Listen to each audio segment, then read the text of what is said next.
What's up guys? Today's video is going to be an interesting video. It's for my fellow RC lovers. We have an interesting kit today, which is the Arrma Limitless. Many of you might be familiar with this kit. It's a race roller. It comes as a roller. So basically what that means is that the whole chassis is assembled. Wheels, tires, differentials, drive shafts, all that stuff is there with the aerodynamics and everything. It's all incorporated. However, you do need your own electronic system with batteries and the servos and transmitter and controller. It is supposed to be the fastest RC platform up to date, and some people have really gone crazy with this. They've made it go up to, I've seen someone actually hit 170 miles an hour with this. And the fastest RC car that I've ever owned in the RC room here is the Traxxas X01. And that thing was supposed to be the 100-mile-an-hour RC car, which was groundbreaking. And it was one of the first, the Traxxas X01 was one of the first to incorporate aerodynamics. But I love the fact that it comes as a roller. That gives you the creativity to, you can put whatever engine, whatever ESC you want, and however big size battery. You can go with a 4-cell setup, or as I'm doing now, I'm going with a 6-cell setup. I've even seen some people do 8-cell on this thing. I don't know how, but it's just cool to see. I am expecting this thing to do easily over 100 miles an hour, especially the way it's geared right now. I've not run it yet, just finished building it. We'll see where that goes. We're gonna go run it in a bit.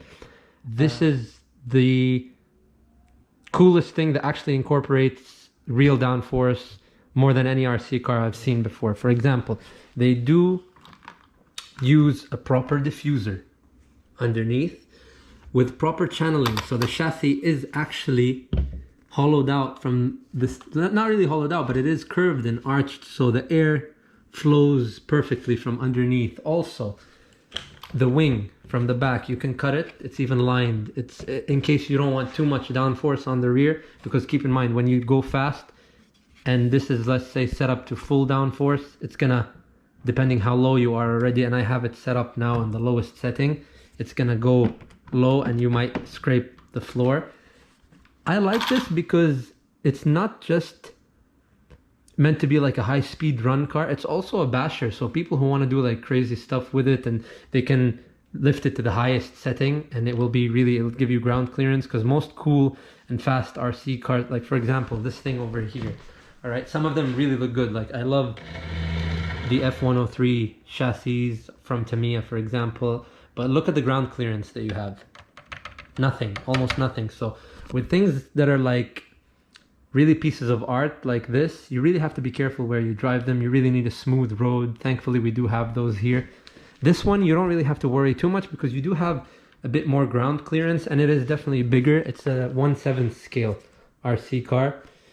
Another thing that can be seen, other than the massive rear wing that incorporates real downforce, is the front. The front splitter right here. This is kind of big, but it's not only a front splitter, it has adjustable, whatever you call these. They're not really canards, but let's say an adjustable part of the wing. And you can also cut it if you don't want it to be too much, to have too much downforce. But I like it with too much downforce, and I want to run it. I want to see the way it is. I don't want to cut it, because once you cut it, you can't really go back. So I want to see how it performs and how it handles with full downforce, and then kind of go from there. I love also the fact that the tires are like a dish wheel. Sorry, the tires and wheels. It's really cool. They do feel sticky. I expected them to be stickier, but then again, they could after they heat up a little bit, and they're definitely going to heat up with this car. This car is built with speed in mind, because they know people are going to go crazy with it, and they have. Like I said, some people have hit 170 miles an hour in this thing. I don't know if mine's going to hit anywhere near that, but I am aiming ambitiously maybe for 120, 130 miles an hour. Because the old X01 was able to hit 100 miles an hour with just a few gearing changes and battery changes to run it on the 6-cell setup. This one is supposed to be an X01 killer, so it really should be a lot quicker. I'm going to put the body on now and kind of show you how it looks like with the body on. I like this. It says here inside the body, this comes with it. It said don't just bash, blast. So this is how it looks like with the body on.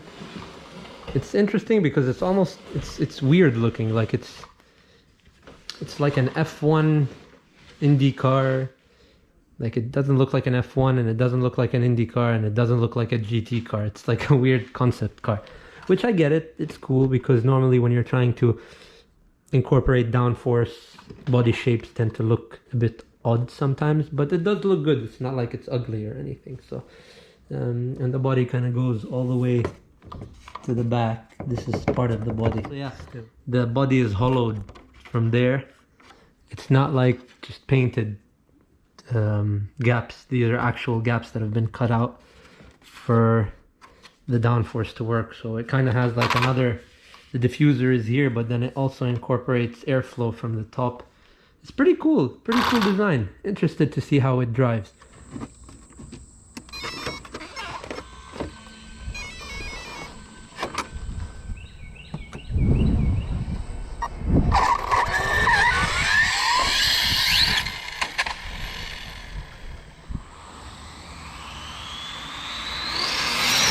Holy f me.